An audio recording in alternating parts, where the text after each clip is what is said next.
Hello and welcome to another episode of the CG Garage. This is episode number 406 featuring Taylor Moll, who is a visual effects supervisor in feature animations over at Double Negative, or DNEG as most people call it. I met her over at THU. This was recorded a while back. She is quite the character. She has a ton of experience in feature animation and has done a lot of amazing work, especially in the area of lighting and surfacing, but obviously as a supervisor as well. Quite the career path. It was really great to hear all of her story, and it was really awesome to have her. Kristen, what did you think of Taylor? Yeah, this is a great podcast. She kind of just takes us through her career. Like you said, she's been in this for a long time. She has over 20 years of experience and just worked on some amazing features, including Happy Feet, Kung Fu Panda 2, Rise of the Guardians, Ron's Gone Wrong. And she kind of said, I think she started off and then she just moved to Australia to work on Happy Feet. And then she also gives us a little bit of an inside look of how it used to be being a woman kind of in this male-dominated industry, but now things have changed, obviously, and it's also made her a better supervisor in the end. And she founded the feature animation department at DNEG, and she also tells us some of the new projects that are coming out, so that's going to be fun. And also that they, in 2015, only had 7 people, and now it's 500 to 600 people worldwide in that department. So it's a really awesome podcast to listen to and just how it's grown. Absolutely, yeah. And Taylor's really cool, and you're right. She does talk about some of the issues that it's like to be a woman supervisor, which I think is something that we all need to be aware of as women and men. And she's really good about explaining that and how she overcame some of those issues. And I really like that aspect, and I think everyone should be paying attention to what she's saying. So really cool to talk to her, and I was really glad we were able to do this. Okay. So it is, it's coming to the end of the year, so we don't have any announcements. People are getting ready for the holidays, so happy holidays to everyone. Hopefully they're having a great time with their friends and family. But we're definitely going to have some new stuff coming up in 2023, so be on the lookout for those things. Okay, so if people want to know more about this podcast, Kristen, where can they go? You can go to facebook.com/CG Garage Podcast or go to chaos.com/CG Garage. And if you'd like to watch us, go to youtube.com/Chaos Group TV. Perfect. And of course, this, like I said, this was actually recorded at THU. So if you guys want to check out THU and check out where we were in Troya, make sure and check this out on the video on our YouTube channel.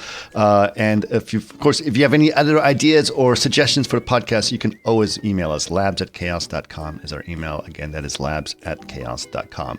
But for now, please enjoy episode number 406 with Taylor Moll. Welcome to another CG Garage, where the Chaos Group talks. You'll know it's over when the last bucket drops. We're gonna fire off rays in high dynamic range. We know that ambient occlusion is passé. Global illumination won't lead you astray. And while image-based lighting is really swell, you need to make sure everything has Fresnel. So I'd like to know, I went to your talk yesterday. You were giving some very strong advice about careers, which I thought was very interesting. But part of me wanted to know, okay, you've got to have some strong origin stories. And I'd love to know a little bit about your origin story. Like, how did you start this? What inspired you? What made you, I know you told why wanted to make art and the confrontation with your parents about that. Yeah, well, it was, I always liked doing what, I term as artsy fartsy stuff as a kid, right? Right. I liked coloring and coloring books, and I liked drawing and doing all that kind of stuff. But really, through high school, I did a lot of photography and sculpture and all the basic art classes. But I also really enjoyed my science programs. And for a very long while, I was so sure I was going to be a geneticist. Mm-hmm. I freaking loved it. I thought it was amazing.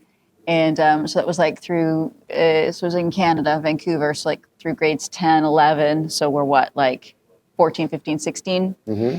And I was very, very much into it. And my mom was like, well, here's a question. Like, what happens if stuff changes in the microscope when you're not looking? And I was just like, oh, no. And so to this day, she's like, that's what it was? That's the comment that made you not go into sciences? Really? Like, it was, well, and then the reality is that if it took a comment just like that to make me go like, yeah, I don't think I want to do this, then I probably just loved doing it, but I didn't want to do it forever. Right. I was also an avid dancer, so loads of ballet and flamenco, but you know, you don't exactly have a long-lasting career in Right. dance. And once again, it wasn't that passion. Plus, you do a lot to your body over Yes. the years. Yeah. Oh yeah, we're not Yeah. we're not all in one piece. But the harsh reality is that I knew that I wanted to do something in a creative realm. I just didn't really know what that was. Right. And I knew I liked photography. I had the great fortune when I was like in grades 11 or 12 to go to Camden, Maine. And there was a school there called the Center for Creative Imaging. It was back when Kodak was still a thing. Okay. Remember Yeah. Kodak? Yeah. Kodak Eastman. And so they had sponsored this school, and they were sort of teaching people how to use digital cameras, digital photography, and all these sorts of things.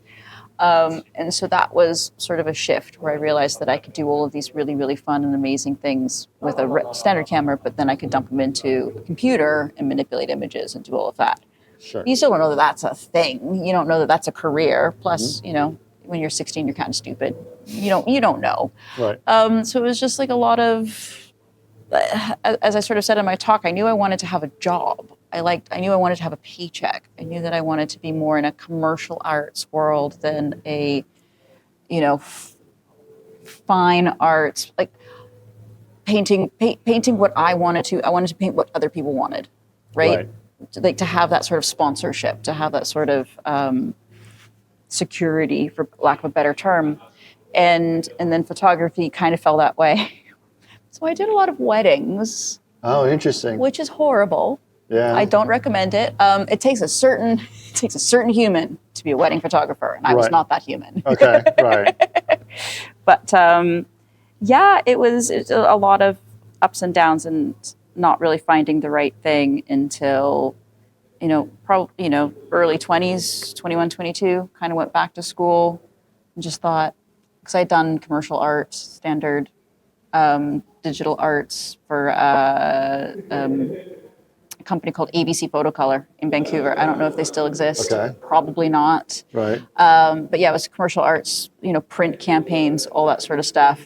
Kind of maxed out my career at that point. And so I went back to school because it was Vancouver. So it was X-Files and Millennium and all these crazy things. So I was like, well, maybe there's something in this visual effects animation world that interests me.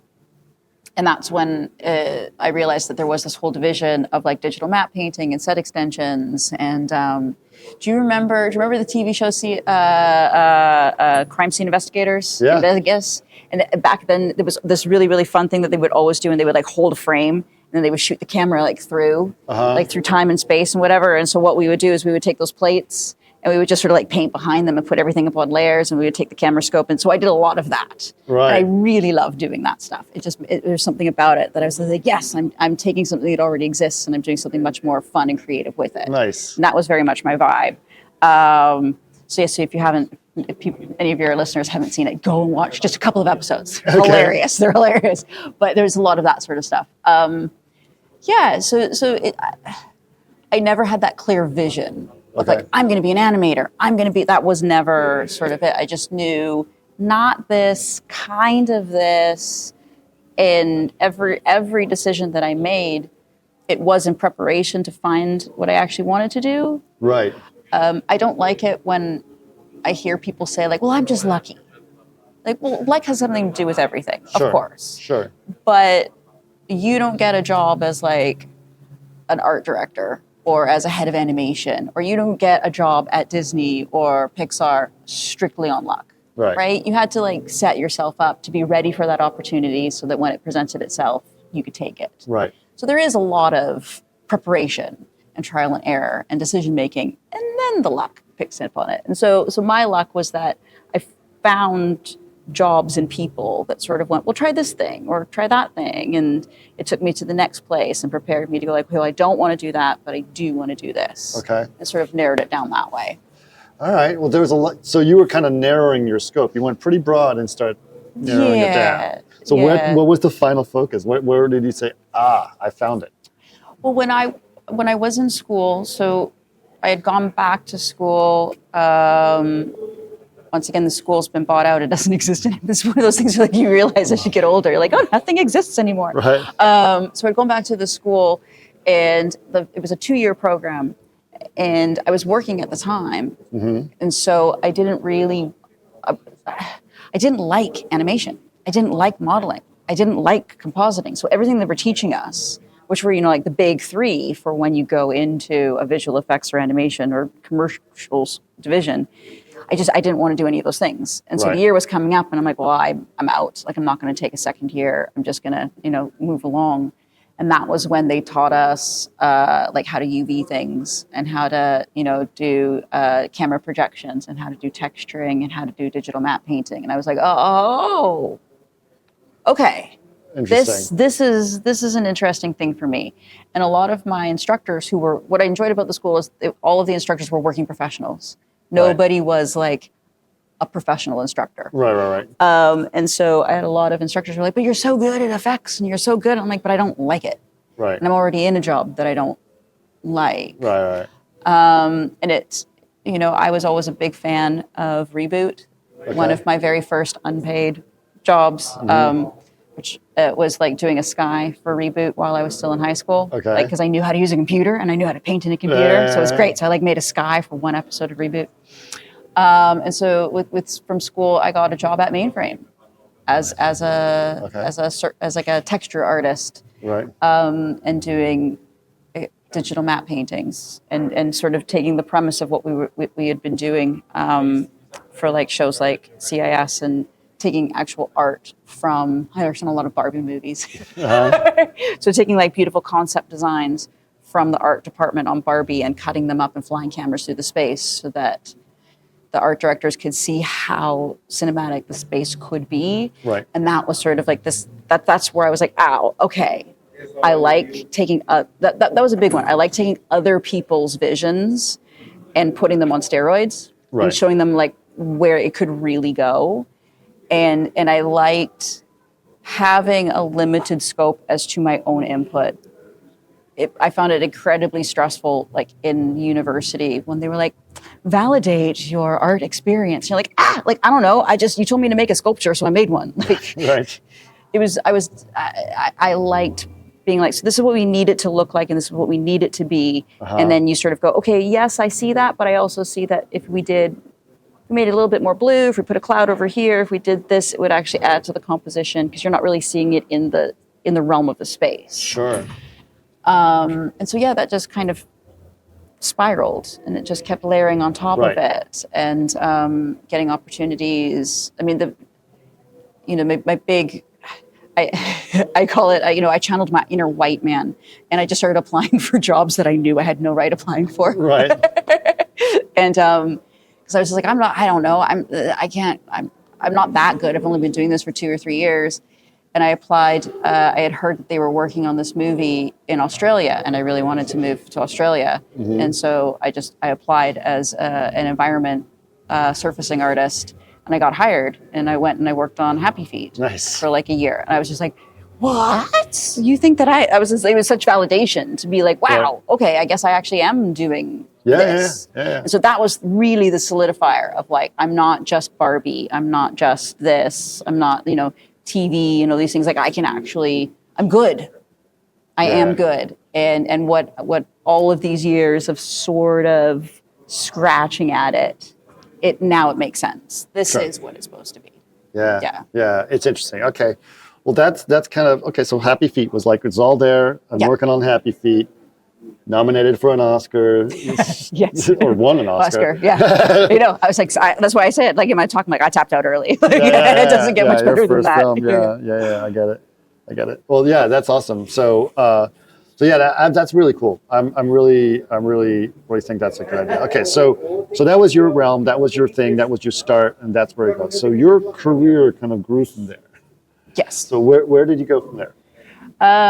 Well, so I think, as we both know, a lot of your career path is based very much on who you know, not necessarily what you know. And it does pay to be nice and to talk to the strange people and to, not kiss up, but like to have respect for the individuals who are the executives. And in the case of Happy Feet, I made a really amazing mentor, a guy by the name of Ed Jones. He was actually one of the optical supervisor for Who Framed Roger Rabbit. Right. And Ed is this just monster of a man in all of the best ways possible, right? Like he's such a firm understanding of who he is and what it is that he's doing and what he has to offer to a show. And I know that there's a lot of mixed feelings and reviews on him as a person, but like within the industry, and I'm not gonna, I love him. He's done nothing except put my career forward. He put me on a path and really made me validate myself as an artist. And so with Ed eventually ended up at a company. It was Mainframe, but rebooted as Rainmaker Entertainment. Oh, Rainmaker, yeah. And they were doing their first full animated movie, full feature animation. And Rainmaker was based in Vancouver, right? Yes. So it was one of those Canadian realms where it was like, so there was Mainframe Entertainment, and then there was Rainmaker Visual Effects, and then there was, it wasn't Stars, they became Stars, but it was the company that existed before Stars, and they bought Rainmaker and Mainframe, and then Rainmaker became, I can't remember what, and then Mainframe became Rainmaker. Right. It was like this whole, the history of the visual effects and animation industry inside of Canada is very interesting, like how companies would break down and then five would come up in its place. And did then they Rainmaker would do practical stuff too? I don't know, because I wasn't part of the Rainmaker visual effects division. Okay. Which was a totally separate building. I see. So Mainframe was sort of, if you know Vancouver at all, Mainframe was sort of in off of Burrard Street, kind of right in that sort of area. And Rainmaker, if I'm not mistaken, is now where the Olympic Village was built for the Olympics that Vancouver had held. So very, very different buildings, very, very different work, no overlap of staff, no overlap of, which is why when Mainframe became Rainmaker, Rainmaker became, I don't remember what, but somebody out there will correct me, fill in that blank. But so that was I followed Ed there to help them sort of create an animation pipeline. And I had been a supervisor before I went to Animal Logic. So Animal Logic was when I stepped back to become an artist again and sort of just regain my sanity and faith in humanity. And then when I went to go work for Ed, I was a supervisor again. That was really great because I felt more prepared for it. I felt actually supported and backed by my executive producer. Yep. And that was a feeling that a lot of us had. Most of the people who had come to Rainmaker to help them set up a feature animation pipeline, it was their first time doing that job, right? First time animation director, first time VFX supervisor. We'd all been in the industry and done things, but it was our first time in those positions. But having somebody at the helm like Ed just being like, you got this. And if you need anything, like trust your instinct, go. You know how to do this. Just do it. Like talk to people. Sure. Come up with the best decision. And if it's not the good decision, change your mind and do something else. Like go a different way. It is okay to admit that you fucked up and you can just fix it. Right. So that was a really great time. It was hard and it was stressful and it sucked. But you were moving towards something that was great. And then the movie ended up not happening. As happened so many times. Right. But so that would have been really around that time where I was like, oh, okay. I know that I'm good with people. I know that I understand schedules and production and how to be able to communicate with the other departments. I know how a movie gets made, how data translates down the pipeline. Right. And all that kind of stuff. Okay. So that's a big skill change because knowing how to work with people, I know exactly what that meant. I've been a supervisor myself many times, and that's something you really have to sort of hone in beyond your skill set. Around what year was this? This would have been around what time? 2009, 2010. Okay. 2000, yeah. Okay. Something like. Because I mean, it's still. 2009. Yeah. There were at that time very many women supervisors. No, there was me and our head of cinematography. Right. We were the only two females that were even within leadership at lead level or above. Right. Yeah. Yeah. So what was that like back in those days? It honestly, it was absolutely and totally fine. However, which I genuinely don't want to talk too much about. The movie was a Weinstein project. Okay. Okay. So it had that Underlying. Yeah. So my everyday work experience was actually nobody gave a shit that I was a woman.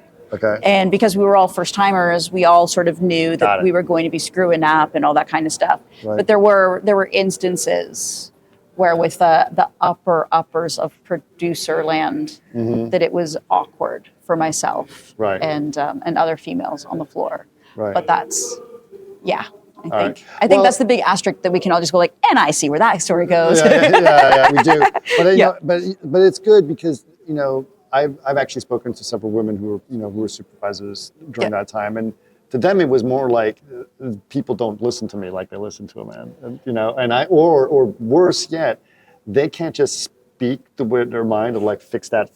They have to be asked nicely because if you say things what may be perceived too aggressively, you're treated very poorly. I have been told that numerous times through my career as an artist, as anything. Right. So I think a lot of that comes down to it's from the top up or the top down. And because shit like that wouldn't fly under Ed in that situation, it was just going to be like everybody's the same. Many other places that I have worked, it was really awkward and not okay. And it's the whole, you're very much undervalued and underrepresented and underappreciated, and they just don't really consider you. Right. Which I think is far worse than the overt aggressiveness or I call it the death by the thousand paper cuts. Right. Because if somebody puts hands on you, it's horrible, but it's an easy thing to be like, and get out of my space. Right. I do remember, so it would be the overt aggressive sexual harassment, for instance, was a gentleman in the art department came into the surfacing division and started barking at me. Okay. And everybody just went, what are you doing? And he's like, oh, well, I'm just communicating to you in your language of bitch.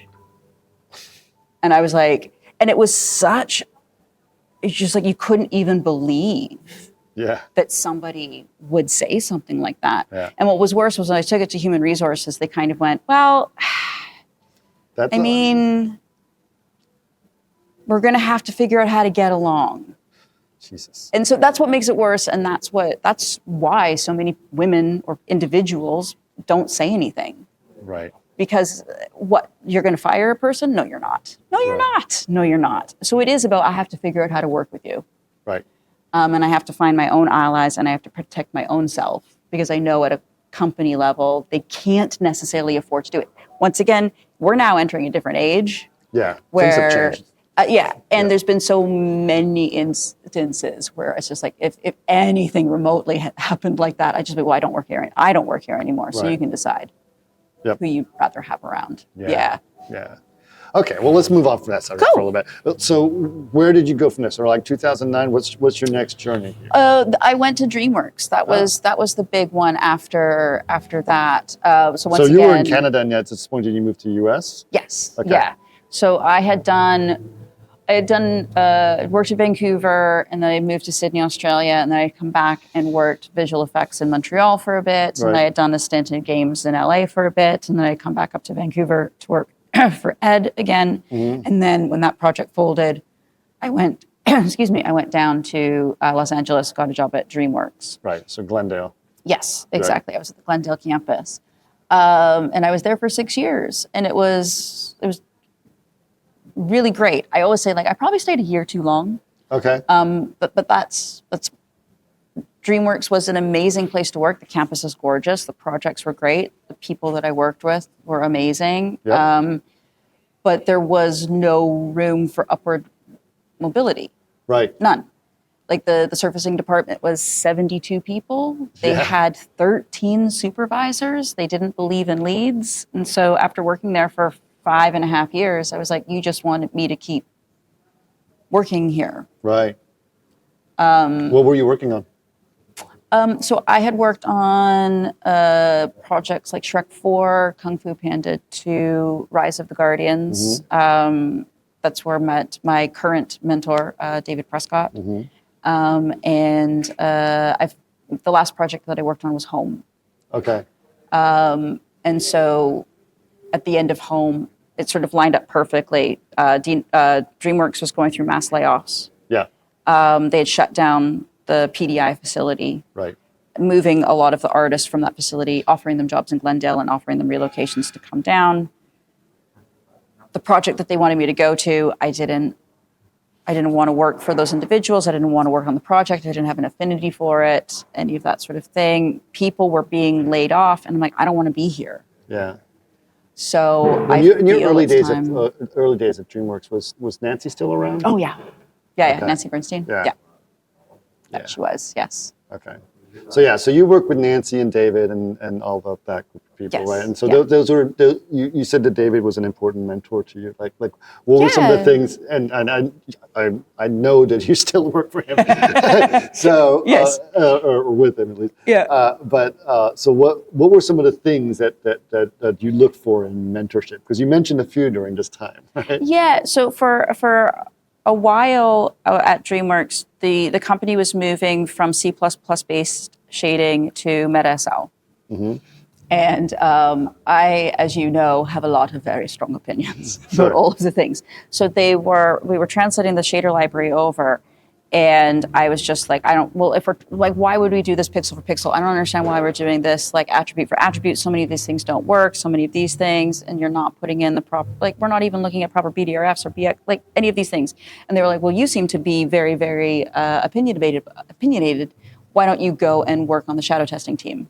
Okay. And so, I chose to see it as a as a sideways promotion, but I think maybe there was just the slightest hint of just shh. Fine, if you're going to be that aggressive or commentary about things, go work with the developers. And so I was doing that, and I was really enjoying it for a while. And then you get creatively bankrupt. You're just like, all I'm doing is looking at parody. All I'm doing is, and all of these, the work was really important. It really was, and I learned so much. And I remember having long conversations with Andy Copra, one of the guys who wrote the Bible on MetaSL, and just sort of really feeling smart. Sure. Like when you can hold a conversation with individuals who have written books. Right.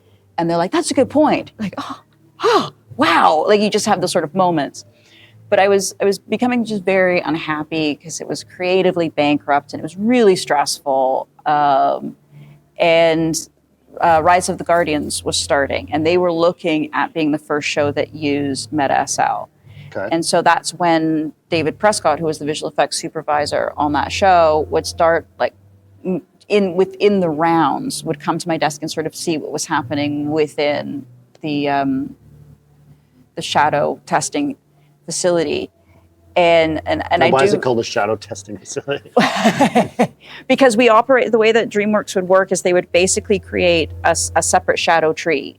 So you would work on the main tree, but then you had the shadow of it over here where you could be operating completely different system softwares within it. Okay. It was a great, very robust system, right? So you would be able to almost extract information from any point on a main show, put it into shadow tree, test it in a variety of different render engines, shader engines, all these various things, and it wouldn't affect the main show whatsoever. Got it. You were just in shadow world. So surfacing and lighting had a lot of testing that they would do inside of Shadow Tree. Right. But yeah, so I would do all these things, and I would just sort of tell him what I was doing, and he would just be like, so you actually know the difference between what's happening in that version of the package and this version of the package? Like, yes. And he's like, and then you know that you also are using this version of the package with that plugin and with the thing. So he was very impressed that I could remember facts of that nature, but that moreover, it was an artistic translation of what was happening within each of the packages. Right. And like recommendations and concerns. And so I think just from being able to hold my own in a conversation with a visual effects supervisor, they were like, well, she should probably go over onto the show to help them through the Meta SL transference. Right. And it was just, I loved being on that show. It's to this day one of my most favorite shows to have worked on. The team was just phenomenal. All of the surfacing artists, management, I really enjoyed working with Christina. I really enjoyed working with Nancy. David, I always tell people, I'm like, David Prescott will break you, but he will make you better. He will make you a better artist. Yep. Like, you're not going to be showered in rainbows and roses, but you're going to get a crash course in what it means to just influence yourself and become a better version of an artist and a better version of a participant in a film. Right. Right. And so that was that experience where we were just doing something so immensely beautiful. And a William Joyce project, I mean, like, come on, his designs and his visions are just so, what it's supposed to look like. And we had an art department and an art director, Patrick Hannenberger, who was just like, this is it. This is what we need it to be. Right. And Peter Ramsey from, goes on to do the amazement of, Spider-Man and whatnot. So it was a pretty darn good show. Yeah. Peter's been on this podcast. Yes. Yeah. So everybody that was on there left that show just feeling really good about themselves. Like we had actually done something that was a contribution to the artistic community, not just like fodder for children. Right. So. Right. So, okay. So that feels pretty good. That feels pretty good. Exactly. But then you said, he's like, okay, I stayed here. I know the feeling. Like, I worked at Sony when it was 1,000 people, and I saw the long line of people that were waiting to be promoted. People had to die off for you to get promoted. You know what I mean? Yeah, kind of. It was just, the longer that you stay someplace and you start to see, who is really the Suji supervisor, and who is really, and you work with amazing people, and then you work with average people, then you work with less than average people, and you're just like, but I know that I could do this if given the opportunity. Right. And as years pass, I mean, by this, I'd been a lead a couple of times and supervisor a couple of times during the course of my career to this point. And after each one of those instances, I sort of always went like, too soon, or didn't enjoy that, or that's actually not what I really want to do. And then it was definitely after 5 years at Dreamworks where I was just like, that's what I'm supposed to really be doing. Right. No shade to any of the leads and soups that I had. It's me wanting to do their job doesn't take anything away from them. Right. And I think that was a hard pill for a lot of soups, or just in general. I think it's a hard pill for a lot of soups to swallow. Right. Other people having that desire to take their jobs does not mean that you're not good at your job. Right. It just means that like you should be targeting for the next job. And that's what I say to my teams now. Like when I was surfacing supervisor at DNEG Animation, I was pushing my leads to try to do my job because I was like, bitch, I want to be promoted. I want to move to head of build, and I need somebody to take over surfacing soup if I want that job. Right. So with DreamWorks, it was just, I was never going to be anything except an artist. Right. And for a lot of people, that's the goal, that's the dream, that's the success, to be paid very, very well, to have a very stable job, to be a member of the union, to work at a beautiful campus on, multi-million dollar projects that people are going to see. That is definitely a nice place to settle. Yes, it's a nice place to ride out your career, or to earn your wings, or whatever you want to call it. And I was just like, I gotta go. Right. I gotta go because I know I want to be more than what DreamWorks will let me be. Yep. I've sold this story before on the podcast, but I basically had a very similar experience at Sony where I didn't know what to do. And it's interesting, Kevin Mack, who was my supervisor, I took him out to lunch, and he still remembers it. And I asked him what I should do, and then he said, "I think you." It was more like, "What do I need to do to get to that, VFX supervisor role, which I want to eventually get to?" Yeah. And he goes, "The first thing I would do is quit Sony." Yeah. And I was working with it. Yeah. So I was like, okay. Yeah. And so it's like there's not room. So okay, so you did do that. So Yes. and that was the choice you made. Did you get that opportunity right away, or you still had to get a few more things to do that? Where did you go from there? Well, so at the time, I was also in a long-term relationship with a gentleman who was an editor. Okay. And he had been offered a job at Illumination. So he was going to be moving to France. And I was like, I ain't staying out of LA. Right. Like I never had an affinity for LA. I was not a person that moved there and was like, oh, I found my soul. Like for me, LA, I never really liked it. Right. Didn't really vibe with me. It was I never saw myself as being there full time or ending my life. Wow, I almost said ending my life there. That's not what I meant. Right. Staying there for the rest of my life. So when he had made the decision that he was going to be taking this opportunity at Illumination, I was like, okay, well, then I'm also not looking at staying in Los Angeles. Sure. I'm going to look at what opportunities there are internationally. Right. And by this point, David Prescott, just as we said, sometimes it's more who you know than what you know, and timing and setting yourself up for that opportunity. David Prescott was consulting with DNEG because they were looking at opening up their animation facility. Yeah. And Tom Jacob, who's our president, was there sort of helping establish it up. And Tom very briefly remembered. So I had worked with Tom at Dreamworks as well, but not directly. But he did very briefly remember me interviewing to work on his movie Space Chimps. Okay. Yeah. And he's like, I remember you. I'm like, yes, I remember you as well. And so, they were talking to a couple of people to come in as a surfacing supervisor and to help them set up the animation facility. And I think, because I'd done it twice before, I had done it with Rainmaker and I had done it with Mainframe. They were like, okay, well, you've kind of done this before and we know that you've worked on this level of project before and you're willing to move to London, England. Right. So come on over. So it was sort of kismet in that I had decided that I was going to leave.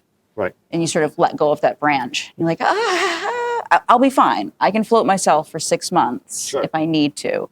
But then within 3 months, I had moved to London. Okay. And started up at DNEG Animation as a soup. Yeah. Supervisor of one. I mean, there was no team. Yeah. There was no nothing. I know It was exactly what that is. Yep. Starting from scratch. The entirety of DNEG Animation was 7 people. Right. And this was what year? 2015. Okay. So now we're 2020, 5 years later. How much, 7 years later. 7 years later, almost Jesus. 8. I know. Pandemic, man. Just go. Yeah, those are the longest 6 years of my life. Yeah.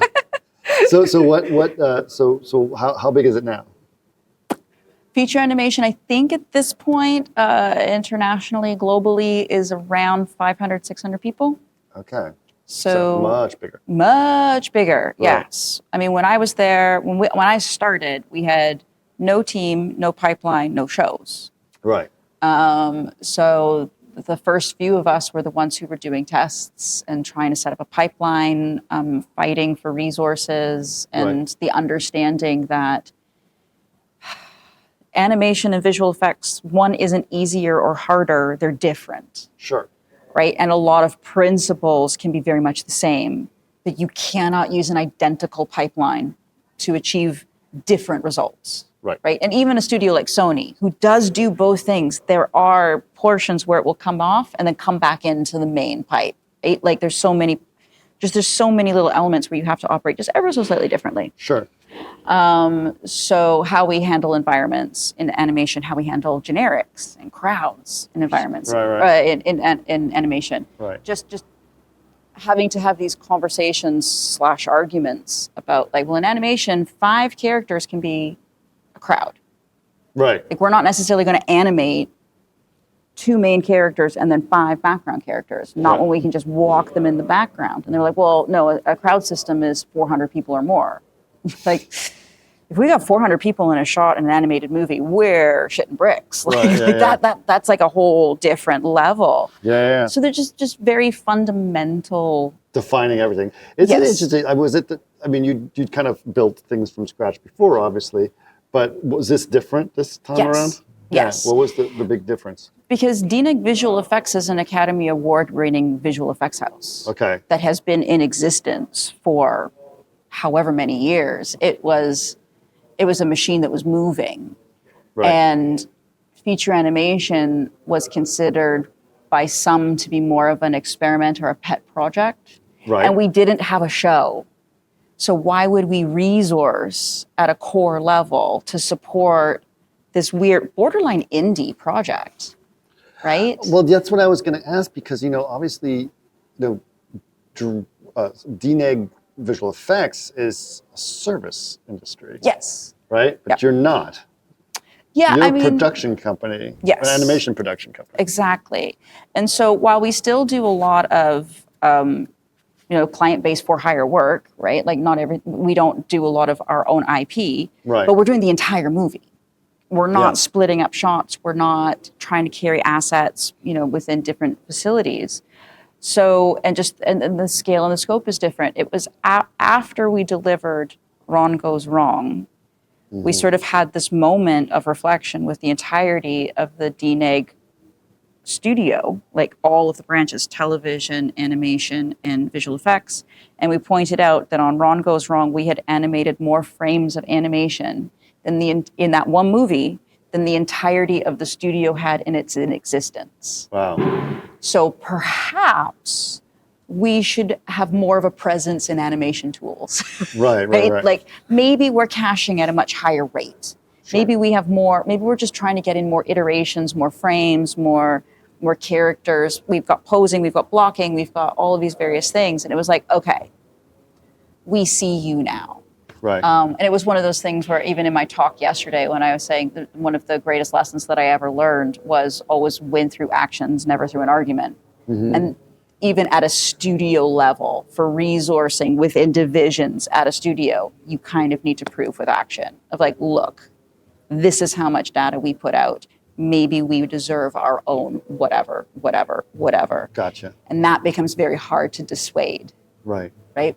And so, one of the other things that I participated in at part of DNEG Animation was I did a short film, which I actually showed here last year, Mr. Spam Gets a New Hat, which was a wonderful reunion with William Joyce. But we did the entire thing inside of Unreal. Uh-huh. And sort of the whole reason for doing it was to figure out, like, well... Was it possible? Where does it break? Right. Because running an animated feature through Unreal in its current state would just be, like, a very, very hard endeavor. Right. And so, but a short you can do. You can manhandle 8 minutes. Sure.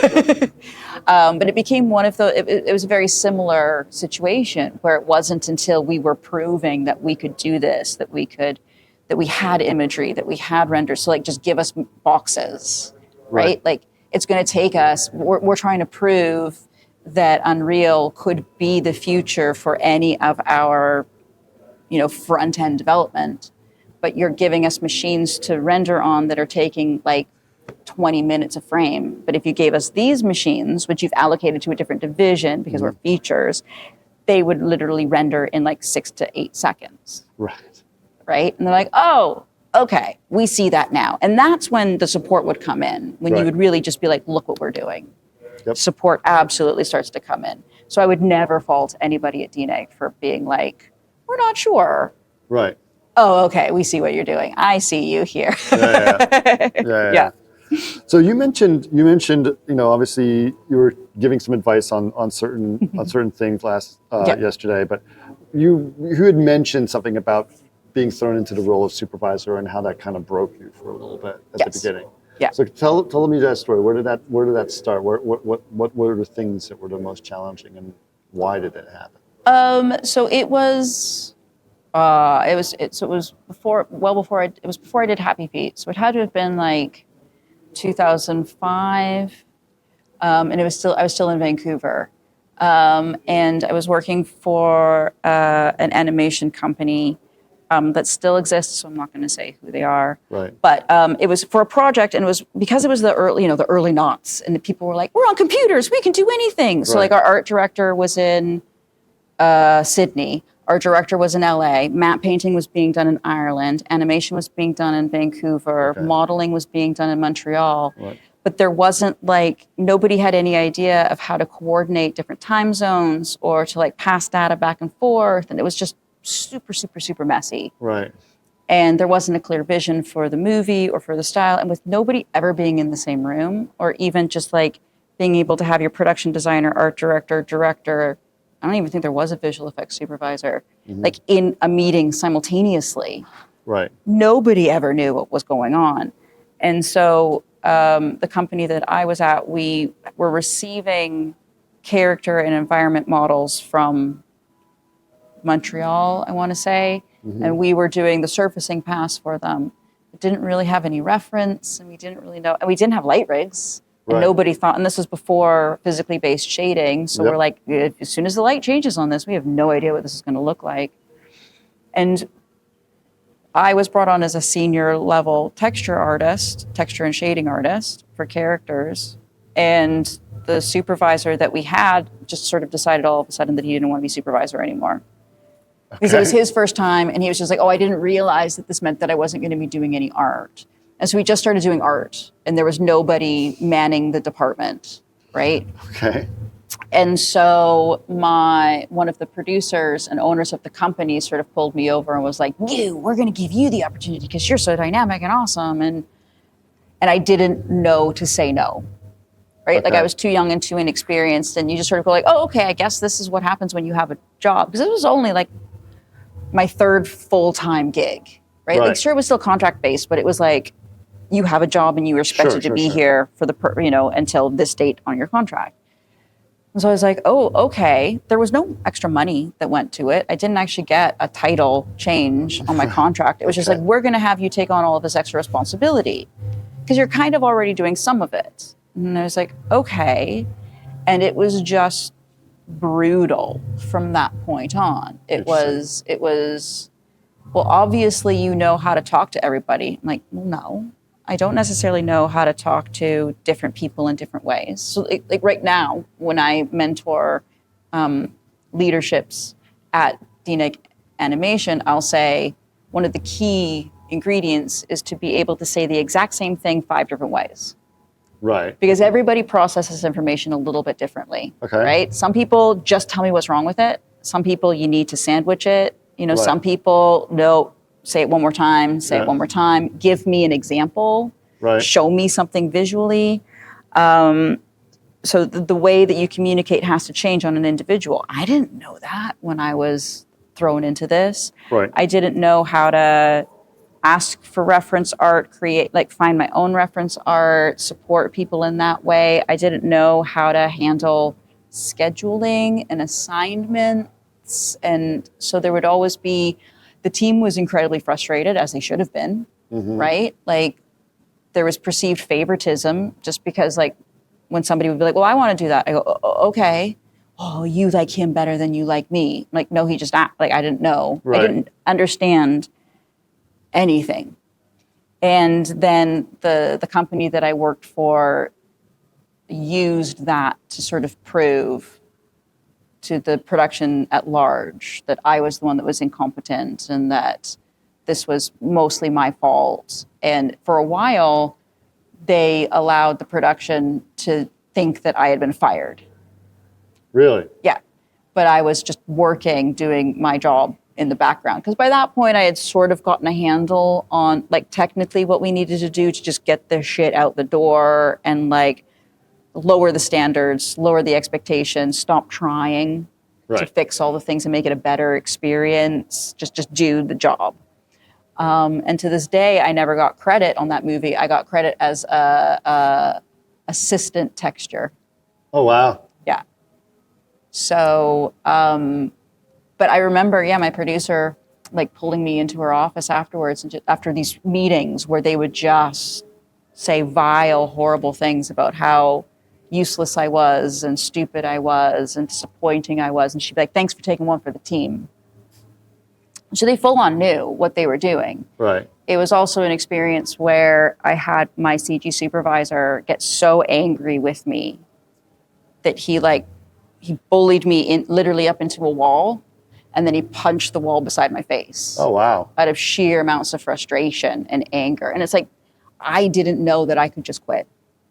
Right. Right? Like, you're like, but my contract says, like, you just sort of think, like, I guess it's borderline an abusive relationship, right? Where you're like, I don't know, like, I guess, but tomorrow they say that I'm doing a good job. And I had no idea how toxic it was. But when you go through something like that, and then you go to a studio like Animal Logic, which had its own issues, right? Sure. And all these sorts of things, everywhere does. Grass is always greener, but you know, and like, oh, somebody told me I was smart. Right. Somebody told me I did a good job. Like my director, George Miller, knew my name and he knew what I was working on. Like, wow, that's leadership from the top, supporting and making sure that everybody feels connected and part of a team. Not one person on Happy Feet was ever held out to dry. Ever. I never saw that. And most people that I know that worked on that project were like, there were moments of hell, but it was pretty damn good, right? Yeah. So it was awful. It was absolutely awful. And I'm surprised in myself that I actually wanted to go back to it. Okay. But, you know, I think you just sort of, you hear other people struggling in the company with like, well, my lead just doesn't really give me credit and I'm not really sure and I don't feel comfortable talking to them. And you're like, well, I'd make a better lead then. Right? Because I know what that's like and I know, and that's probably was always my greatest motivation as a supervisor and head of build. Of just every single artist that's underneath my umbrella needs to know that they feel unique, individual, supported, that they have a career path. And whatever that career path is, I can help them achieve that. Right. And I do think most of the team that I directly supervised at DNEG Annam would be like, yeah, she's pretty good. Yeah, she's okay. She's okay. Yeah. She did okay. Yeah. Okay. All right. So how are things at DNEG Annam right now? Right now we are closing on. I think I'm allowed to say all of these things. We delivered Entergalactic, which is coming out, I believe, next weekend. Okay. It's really visually stunning. It really is. So we're very, very excited about that. That's sort of the second thing that ever exited our doors. Right. We delivered a show for Paramount called Under the Boardwalk. I had no periphery on that show, so I'm not entirely sure when it's coming out or on what forum it's coming out, because we all know there's so many ways for projects to be delivered nowadays. We're finishing up on Nimona. Okay. So that should be finishing this fall. Wow. And we are currently working on the first fully 3D Garfield. Okay. So that's happening.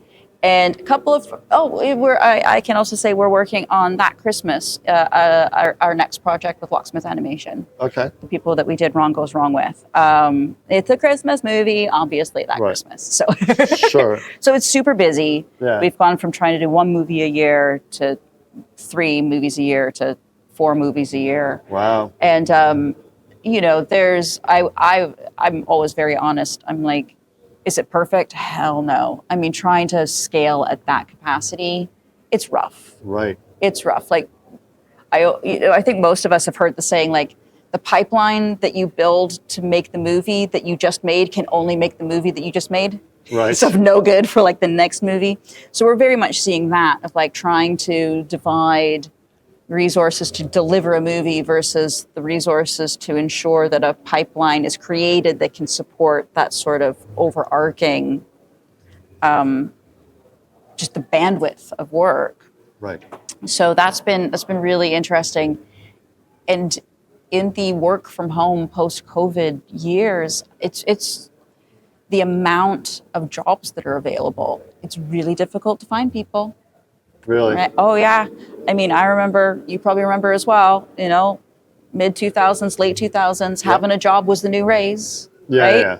And now, oh no, it's if you finding 30 animators, it can be tough. Yeah. Especially if you're looking for mid-senior lead level, like, but even juniors, straight out of school, kids that are really wanting to go do animation versus visual effects versus games versus, technology. I think a hard one is technical resources, because you've got Omniverse, you've got Meta, you've got Google and Amazon, and so people want to take their degrees and they want to go work in those industries. They don't necessarily want to develop render engines or I've heard that there's certain studios that are really suffering because a lot of their smartest TDs are just quadrupling their salaries and going to work for Meta. I have no comment on that, as I have never lost any of my friends or TDs to individuals as such. But no. It's true. Like, you go where you're inspired as well, right? Like, Sure. I think, yes, there's going to be a lot of people who leave for the paycheck, and rightfully so. Sure. Like, you are a smart individual who has a lot to offer any company if that's where you want to be. Right. The reality is that they're doing cool shit. Right. They really are. Like, you're just like, okay, I see, like, I don't necessarily understand at this phase where you're at and what you're investing in. Right. But I can see that you see the progression of that, right? And you can see that you're getting in at this level to get to that place. Right. And I support that 100%. If that's where your passion is going to be, or you just want to try something different, I absolutely support. Right. I do. But it is true. It's to any students out there, if you want some awesome job security, get yourself a computer science degree. Yeah. Yeah. Yeah. And if you want, study machine learning, that's going to help. Yep. Machine learning's the whole new thing. I'm right now, one of the hardest for us to be staffing is basic pipeline ATDs. Yeah. People who are problem solvers and want to work in cartoons, right? Like, Yeah. I don't want to do the animation. I want to figure out why the animation's not working. Right. That's a super niche market. Yeah. And also very much Unreal developers. Yeah. Because they all get swept up by gaming studios, not necessarily understanding that gameplay happens in so many other realms. Sure. Commercials, visual effects. Right. Virtual production is a huge industry now, and it encompasses, a dozen different disciplines. Yep. And I know DNEG's got a very interesting virtual production department. I'm good friends with Steve Griffith. Yep. So, that's cool. Well, that's awesome. I mean, obviously you told us all the projects are going on. What's going to be special for you? What's going to be happening with you? Well, right now I'm helping out with new business, working on tests. So I can't tell you anything about what. Of course. But that's been really interesting because it's, what's interesting about tests are sometimes they are literally just a company going, we want to see what you would do with our project. But mostly it's a company going, we want to know what it's going to be like to work with you. Yes, right? Yeah. We want to know that there's a good vibe, that we can build a trust, that you see our vision, that we understand what it is that when you pitch back to us your alternative ideas, what they are and where they're coming from. Sure. We want to establish that partnership and that faith, which is very different from the traditional client. I hate the word client. I really do. I don't see them that way. I'll refer to them as team whatever, like an extension of our team, but I hate the word client. So it's really interesting because when you go into reviews, they're not reviews. They're pitch sessions, right? Like, not on the animation, not on the look, but just in, this is what it's like to work with us, and we get it, or we're trying to get it, or okay, how much do we lean into this versus go, okay, maybe that's not where we should be putting the effort. Maybe right now we should be focusing on this. And so it's a very different way of approaching a review with a producer and a director, and that's been really interesting for me to sort of sit and. Because I'll be sitting there so many times just going like, they hate us. Oh my God, because we're still all creatives at our heart. We're like, oh, they don't like it. They don't like me. You feel very judged. And then they'll say that, like, oh, but it's looking so great. And you're like, oh, wait, what? You like me? Oh, great. Okay, good. We're good. All right, fine. And I've been working on a lot of that. I don't know what year are we at? Is next year 2023? Yep. Okay. I don't know what 2023 is going to hold for me. It will sort of depend on what happens with the various pitches and tests that we're working on. Sure. But we do have, the one thing that, I shouldn't say the one thing, a very important thing about DNEG animation is that not only do we have a lot of different projects, we have a lot of different visuals, right? So, Disney has a look, Pixar has a look, Sony has a look. Even though they're vastly different, you sort of know like that's a Sony movie. Illumination has a look. Yeah. DNEG Anim sort of wanted to never be defined by a look, but by the quality of the project. So when you get to see Entergalactic and then you see that against Ron Goes Wrong, you'll go, these came out of the same studio? There's no way that these came out of the same studio. So that's also really cool when you're a soup or in an anim soup. I talk to a lot of our anim soups and they're just like, oh, that project's going to be like manga on like 8s and then 6s and then this project's like totally photoreal and real world weighting, and that's a noodle project. They're trying to resurrect Steampunk Willie. And you're just like, what? So it's very interesting just to see all of the differences. Yeah, that's exciting. That's very exciting. All right, well, awesome. We'll give David my best when you see him. Of course. And it's cool that you're doing, and thank you so much for being on. Oh, thank you for having me. It's been great. It really has. Thank you.